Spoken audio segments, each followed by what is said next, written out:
So I didn't grow up in a Christian house. My childhood were quite, it were nice. I had a good upbringing. My mum and dad, they're still together now, we were quite poor, so, we didn't really have much, but they always made sure we had, what we needed. We had a holiday every year, which they saved all year for Christmases, it's not like they are now where parents are spending thousands and competing with each other, we just had, like a few little toys and Christmas dinner in front of TV, and, and that's, it were nice, As I got to a teenager, I just felt like there was something missing. My mum, they weren't really affectionate towards me, my mum and dad, they didn't know how to show their affection, and that was something that I always craved. I was the youngest of three daughters, so I was the youngest, and I was always sort of left on my own. I was left out of that circle. Yeah, I didn't feel like I belonged, and then so got to a teenager, I started smoking weed, taking drugs, going out and partying, and I found that affection in guys, but it were always short-lived. They'd get what they wanted and then they'd move on to the next. So I was constantly chasing that, that feeling of being wanted, that love and affection. And it always came down to, sex, having sex with somebody.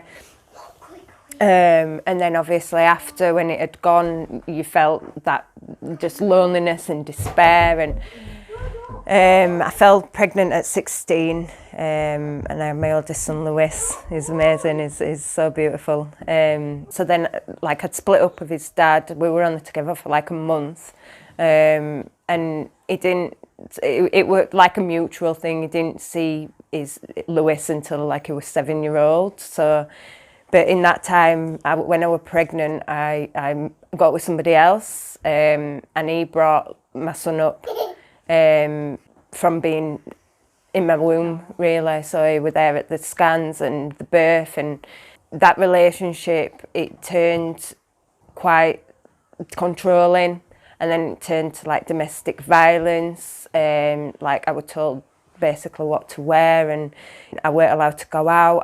I ended up falling out with all my family over it, and it was just awful. And then I got pregnant again, and so it was my youngest son was 3 months, so there's only a year between both of them. And then as soon as my youngest son came along, the dynamics has changed even more, because my oldest son weren't my ex's biological son, so it that had an impact. I think he used to get quite jealous over my oldest son, and it was just my oldest two sons, the relationship, they weren't close at all. They used to fight and argue, and then my ex would take little one's side, even though he was the one that were doing wrong and stuff. So yeah, that were violent, and I wouldn't say it were at first it were he were violent to me, and then towards the end I would sort of, I'd give it him back as good as he gave me, So then we split up, and social services were involved, and they gave me an option: you either split up or we're going to take your kids, basically. So we ended up splitting up, and then I got a rebound relationship, and I was with him for a year. So I was with him for a year, and then I started getting back in contact with my oldest son's dad. So then things started to progress, and feelings started to return. I thought it was my soulmate. I thought it were a little fairy tale, oh, we haven't been together for so long, and 10 years, and I thought it would going to be my everything, and so then we got back together. We moved in together within weeks of being back together, and it was good at first. It was really good. I was so happy with him, and then I had a miscarriage just before. Leo used to go out and get drunk all the time and like take drugs and drink, and anyway, I had a miscarriage just before Leo, and like the defining point for me where I was like, right, okay, when I was going through my miscarriage, he left me and went to the pub. And like, I know now that was his way of coping. Like, we all deal with grief differently, don't we? But that, it ripped me apart. That it really, really hurt me. And it took me a lot to forgive him for that. And then, so we stayed together, like, obviously, Leo, a few months after I had my miscarriage, I got pregnant with Leo. And then, so obviously, Leo came along, and then he went to prison.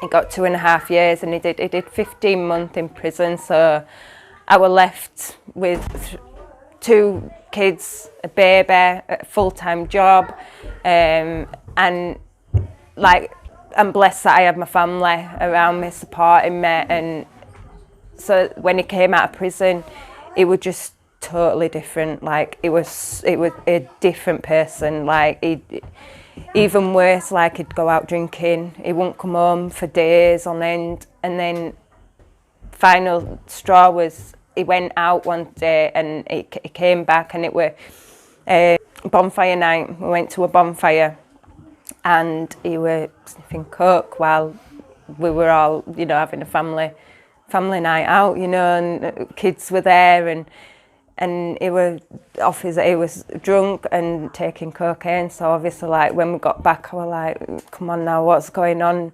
And he just wanted to party. We're like, it's Saturday night, come on, you know.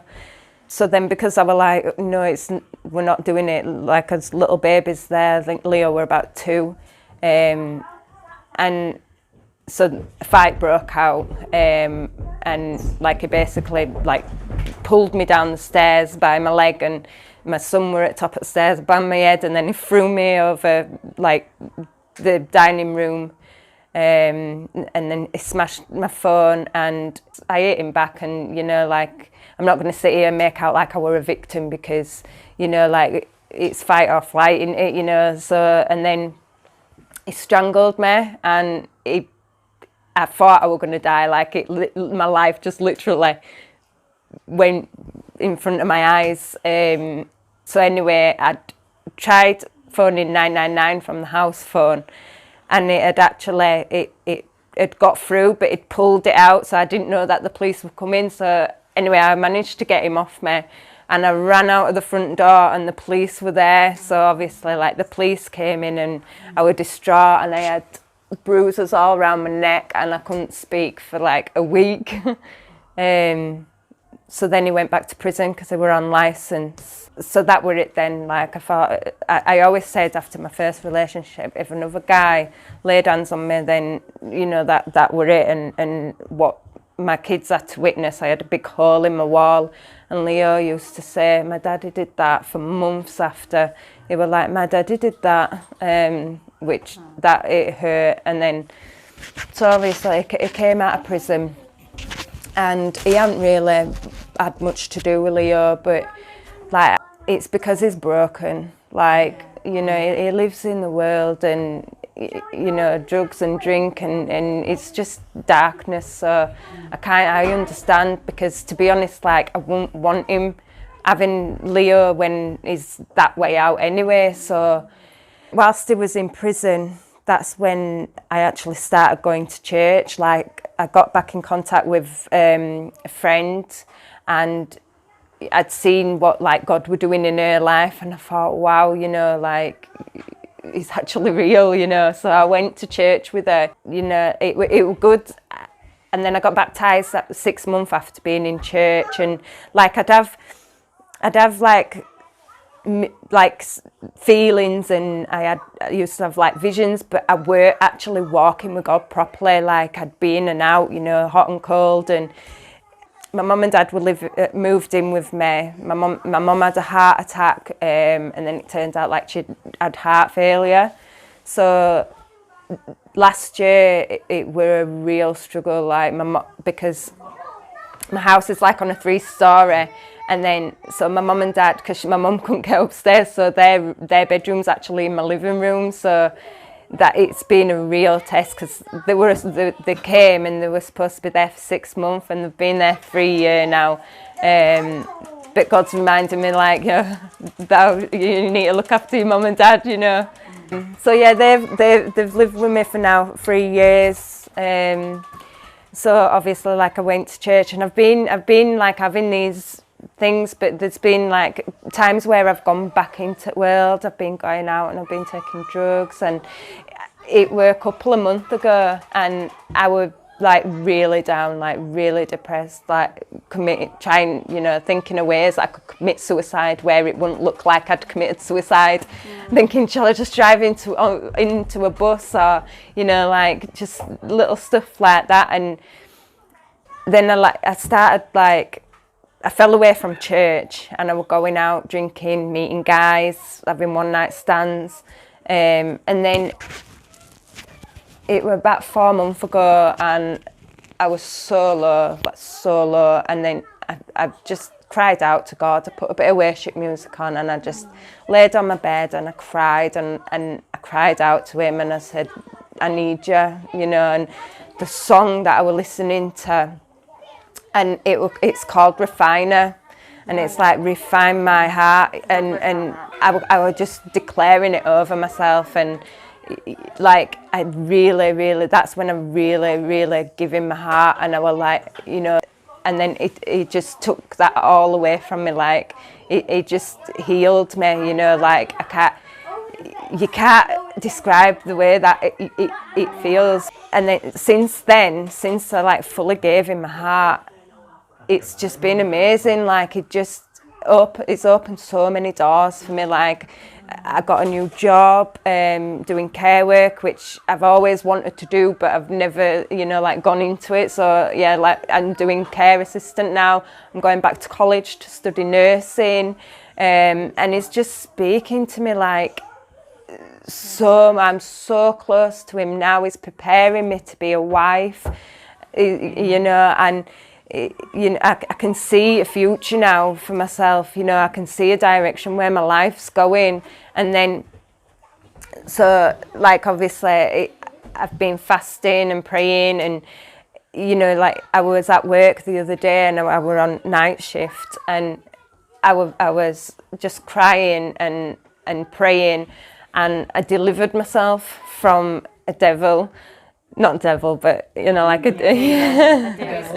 and then Jesus was just there. I actually met with Jesus, and he had his hand on my head, and he was like, I forgive your sins, I forgive you. And he was just holding my head, and it was so good, and I just sobbed, and I thought, if anyone comes up now when I'm just sat on the floor like sobbing my heart out, they're gonna want to put me in a mental hospital, aren't they?